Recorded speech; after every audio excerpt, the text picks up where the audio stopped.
ভোটের আবহে উত্তপ্ত বাংলার রাজ্য রাজনীতি। প্রতিদিন প্রতিটি দলের প্রার্থীরা একে অপরের বিরুদ্ধে চাঁচা ছোলা ভাষায় আক্রমণ করে চলেছেন। সেই আবহে একেবারেই অন্য ছবি দেখল বহরমপুরবাসী। ভোট প্রচারে বেরিয়ে একে অপরের দিকে ফুল ছুঁড়ে সৌজন্য দেখালো কংগ্রেস প্রার্থী অধীর রঞ্জন চৌধুরী ও বিজেপির নির্মল সাহা। 13ই মে বহরমপুর লোকসভা আসনে ভোট। শনিবার বহরমপুর লোকসভা নির্বাচনী প্রচারের শেষ দিন, আর শেষ দিনকে কাজে লাগিয়ে প্রত্যেক দলই তার নির্বাচনী প্রচারের সকাল থেকে নেমে পড়েছেন ময়দানে। নির্বাচনী প্রচারকে ঘিরে একেবারে অভিনব দৃশ্য দেখা গেল বহরমপুরের রাজপথে। ঘটনাটা হলো, একদিকে প্রদেশ কংগ্রেস সভাপতি তথা বহরমপুর লোকসভা কেন্দ্রের এবারের কংগ্রেস প্রার্থী অধীর রঞ্জন চৌধুরী শনিবার তার নির্বাচনী প্রচারে বেরিয়েছিলেন। অন্যদিকে বহরমপুর লোকসভা কেন্দ্রে বিজেপির প্রার্থী ডক্টর নির্মল সাহাও প্রচারের জন্য বের হন। এই অবস্থায় বহরমপুর লালদিঘি সড়কের এলাকা দিয়ে যখন অধীর রঞ্জন চৌধুরী নির্বাচনী জনসভায় যাচ্ছিলেন, অন্যদিকে থেকে বহরমপুর সমবায়িকা রোড ধরে ডক্টর নির্মল সাহা বিজেপির প্রার্থীর নির্বাচনের প্রচারে বর্ণাঢ্য শোভাযাত্রা আসছিল। এই অবস্থাতে একে অপরের মুখোমুখি হয় এবং দেখা যায় যে বহরমপুর কেন্দ্রের বিজেপি প্রার্থী ডক্টর নির্মল সাহা অধীর রঞ্জন চৌধুরীকে শুভেচ্ছা জানান এবং হাত জোর করে নমস্কার করেন। শুধু তাই নয়, তার দিকে ফুল ছড়িয়ে দেয়। অন্যদিকে তার সঙ্গে বহরমপুর সাংগঠনিক জেলার বিজেপির সভাপতিও তার দিকে ফুল ছুঁড়ে দেন। পাশাপাশি অধীর রঞ্জন চৌধুরীও তাদেরকে শুভেচ্ছা জানান। আর এই সৌজন্য বিনিময় দেখা গেল শেষ দিনের প্রচারে। বহরমপুরের রাজপথে সমস্ত রাজনৈতিক কলহকে দূরে রেখে এই ধরনের প্রচারকে সাধারণ মানুষ এবং পথ চলতি মানুষ সাধুবাদ জানিয়েছেন।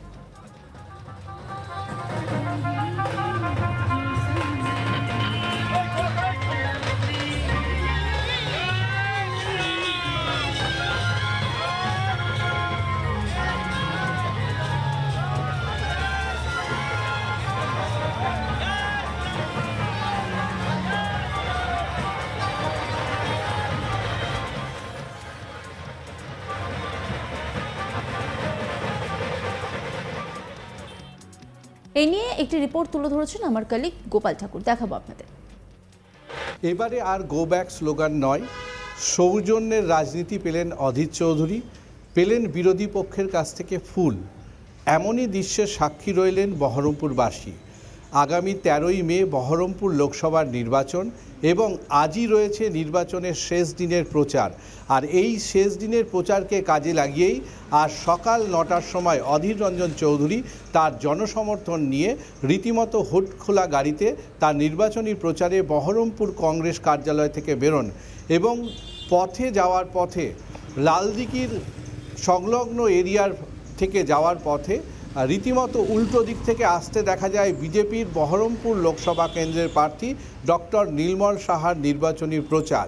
এই মতো অবস্থায় যেখানে একদিকে কংগ্রেস শিবিরে চলছিল দেশাত্মবোধক গান, অন্যদিকে ডক্টর নির্মল সাহা অর্থাৎ বিজেপির প্রার্থীর শিবিরে চলছিল জয় শ্রীরামের স্লোগান।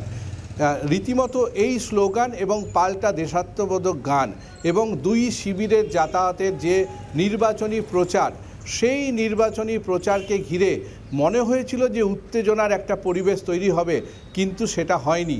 সেখানে দেখা গেছে যে সৌজন্যের রাজনীতি। সৌজন্যটা কি? যখন অধীর রঞ্জন চৌধুরী বহরমপুরের লালদিঘি পাড়ের রাস্তা দিয়ে সমবায়িকার দিকে যাচ্ছিলেন, এই মতো অবস্থায় উল্টো দিকে সমবায়িকার দিক থেকে ক্ষুদিরাম স্ট্যাচুর দিকে ডক্টর নির্মল সাহার জনসমর্থন নিয়ে নির্বাচনী প্রচার যাচ্ছিলেন। অধীর চৌধুরী হুড খোলা গাড়ি থেকে সবার দিকে চকলেট ছুঁড়ে দিচ্ছিলেন। অন্যদিকে ডক্টর নির্মল সাহা যখন অধীর চৌধুরীর সংলগ্ন অর্থাৎ খুব নিকট চলে আসেন, তখন খুব সুন্দর একটি হাসি দিয়ে ডক্টর নির্মল সাহা বিজেপির প্রার্থী তিনি রীতিমতো অধীর চৌধুরীর দিকে ফুল ছুঁড়ে দিলেন, অর্থাৎ পুষ্পবৃষ্টির মতো ফুল ছড়ালেন অধীরের দিকে এবং করজোড়ে নমস্কার করলেন। সাথে ছিলেন বহরমপুর সাংগঠনিক জেলার সভাপতি বিজেপির শাখারব সরকার, তিনিও অধীর চৌধুরীর দিকে ফুল ছুঁড়ে দিলেন। পাল্টা অধীর চৌধুরী খুব সুন্দর একটি মিষ্টি মুখে অর্থাৎ হাসি মুখে হাসি দিয়ে করজোড়ে তাকেও স্বাগত এবং নমস্কার জানালেন। অর্থাৎ এই সুন্দর দৃশ্য দেখা মাত্রই একদিকে দেশাত্মবোধক গান, অন্যদিকে জয় শ্রীরামের স্লোগান, এই দুটোই খুব সুন্দর একটা ধ্বনিতে পরিণত হলো এবং দুই দিক থেকেই বাজলো হাততালি এবং দুপাশের অগণিত মানুষের যে সমাগম ছিল, তারাও এই দৃশ্য দেখে স্বভাবতই খুশি এবং আনন্দিত। নজর রাখুন আজ তাক বাংলার ইউটিউব স্ট্রিমিংয়ে।